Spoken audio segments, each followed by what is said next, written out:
So instead of going through and writing down all the answers for each of these, I just want to talk about them. You guys could look at the answers off of Edmodo, but let's talk about end behavior. As x goes to negative infinity, where does the f of x go? Negative infinity. As x goes to positive infinity, where does f of x go? Positive infinity, right? This is, how many real answers does it have? How many real answers? One, right there. And if I asked you, what is that real answer? Well, the real answer is 1, right? So there's one real answer, and the real answer is x equals 1, okay? Is it an odd degree function or even degree function? Well, it's odd, because if it's even degree, then you're either going to have both arrows up here or both arrows down here. Odd is only one up here. Even is both up here. Does that make sense? So even, they're either both up here or both down there. So this one, since it does have one up here and down there, it's an odd degree function. It's actually linear because it's a straight line. And the a value is positive. Okay, the a value is positive. Let's move on to number 6 here. Okay, so on this one, as x goes to negative infinity, f of x goes where?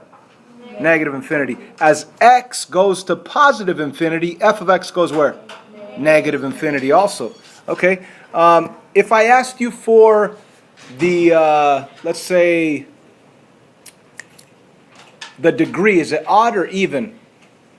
It's even because you have both end behaviors down here. Okay. Now, is the a value positive or negative? It's a negative a value down here, obviously. Is there a relative maximum and is there an absolute maximum?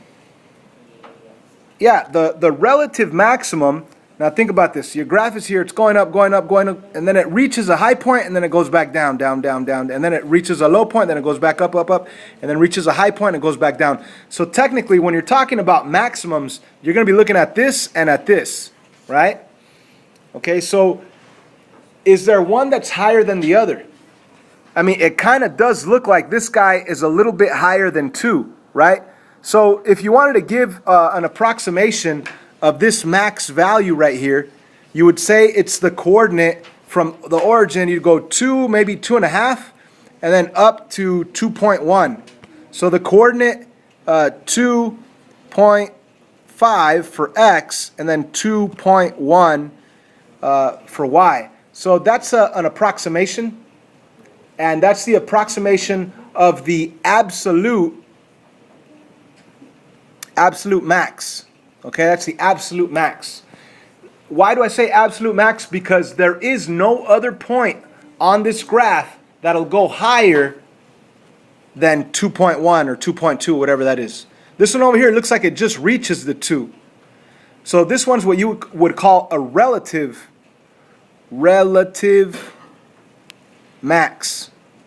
And this relative max is the coordinate probably negative 2, 2.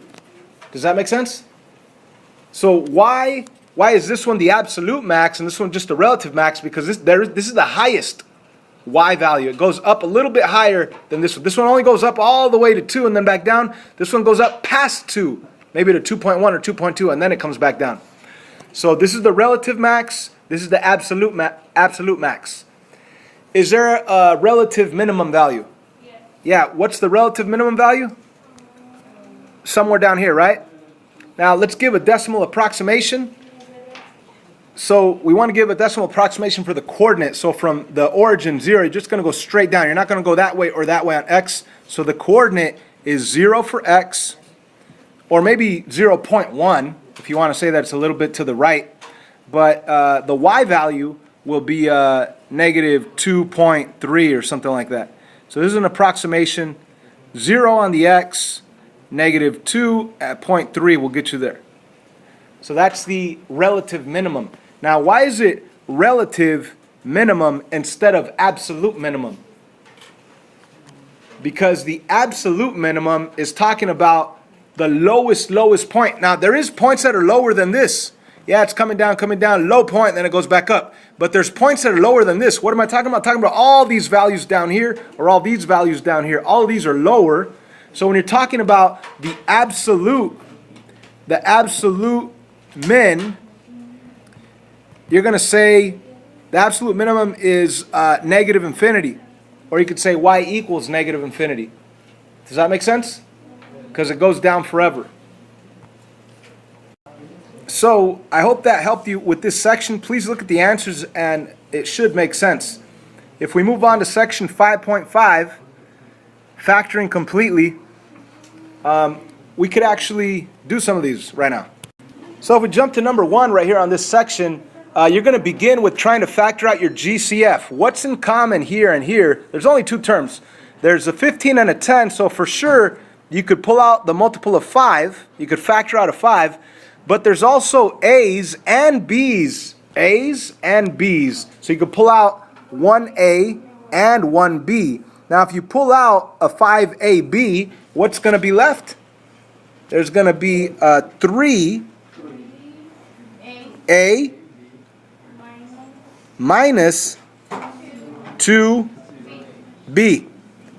So this is a 3. I don't know, it came out kind of ugly, sorry. So there's your answer. 5AB factored out, there's a 3A minus 2B left over. How about we jump to number 6? That one's interesting. They want us to factor completely and write down not factorable if it's not factorable.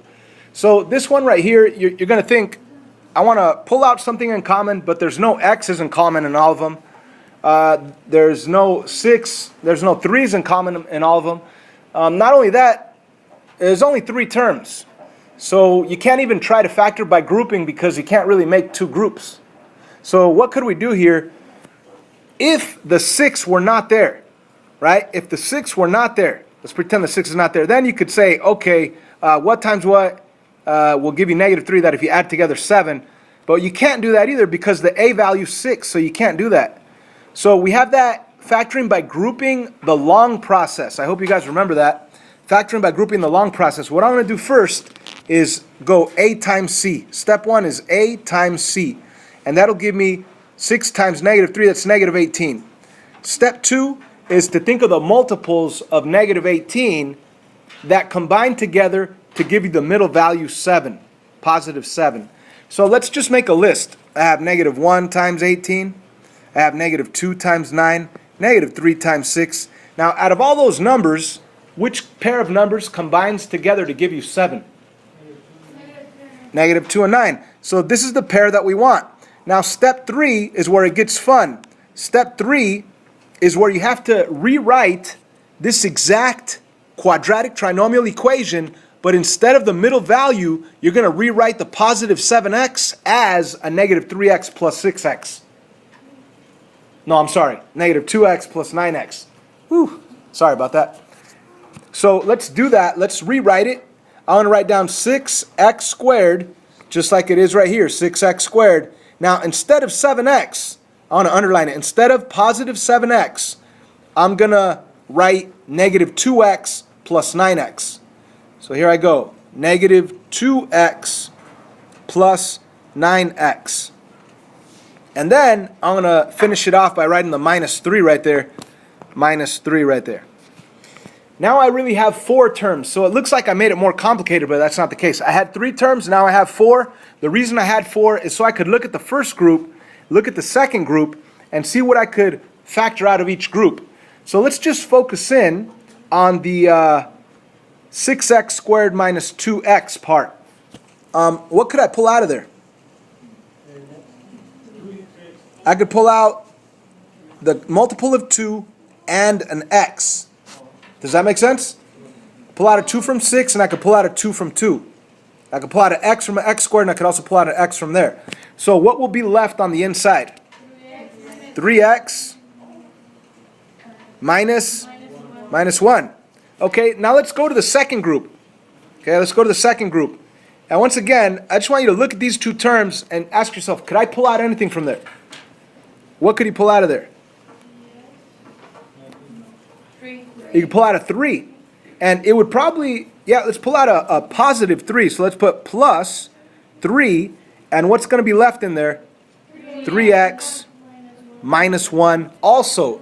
Now at this point, we should be happy because we see that there's the binomial 3x minus 1 and the binomial 3x minus 1 in both groups. So I'm going to take this 3x minus 1 and take this 3x minus 1, and I'm going to pull them out of there, and there's only going to be a 2x plus 3 left over. Again, I'm going to take the binomials that are in black in the parentheses, and I'm going to pull them out of there. Okay? So I did run out of space, so what I'm going to do is this. I'm going to draw an arrow back up here, and I'm going to pull out the 3x minus 1 that we were talking about. 3x minus 1. And if I pull out the 3x minus 1, what's going to be left? The 2x plus 3. And I'm going to write that in blue, 2x plus 3. That's what's left over. And ladies and gentlemen, that is completely factored. You have the 3x minus 1 times 2x plus 3. Comprendi? Yes. All right. How about we jump to number 8? Let's do number 8. So you want to solve this equation, guys. This is an equation. You're not just factoring. You're going to factor to be able to split it to be able to solve. So let's look at the left side of the equation. Is there anything you could pull out? What's a GCF? What could he pull out? Y to the what? Y squared. Y to the second. Now, if you pull out a y squared, you still have the equal 0. What would be left on the inside? Y squared minus 7y minus 18 equals 0. So notice inside, or how about this? How about this? I'm going to split right now. I now have y squared times this equals 0, right? Now you could either split it right now and set them each equal to 0, or you could try to continue factoring, because this is a quadratic trinomial, and we could actually try to continue factoring. What times what is negative 18 that if you add together is negative 7? That's negative 9 times positive 2. Negative 9 times positive 2 is negative 18, and if you add it together, it is negative 7. So once again, negative 9 times 2, that gives you negative 18. If you add negative 9 and 2 together, it does give you the negative 7. Let's bring down the y squared, and let's bring down the equals and the 0. So now at this point, I really do have something times something times something equals 0. The 0 product property lets us split each part and set it each equal to 0.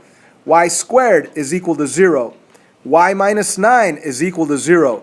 X plus 2 is equal to 0. And when you solve them, right here you square root, you're going to get y equals plus or minus 0. It's still 0, right? So there's an answer. Plus 9, y equals 9, there's another answer. And x also equals negative 2, another answer. So you really do have 4 answers for this 4th degree function, but it's just the 0, it's a duplicate. Positive 0, negative 0, it means the same thing. Graphically, that means that the graph would cross the x-axis, or at least touch the x-axis at 0 and at 9 and at negative 2. Okay, I do apologize. These are all y values. I'm just so used to writing x's. That's a y right there, y right there, y right there. Sorry about that. And y up there. Sorry. So, I think we're running out of time. I think on the next video, I'll pick up right here, number 11, on the next video.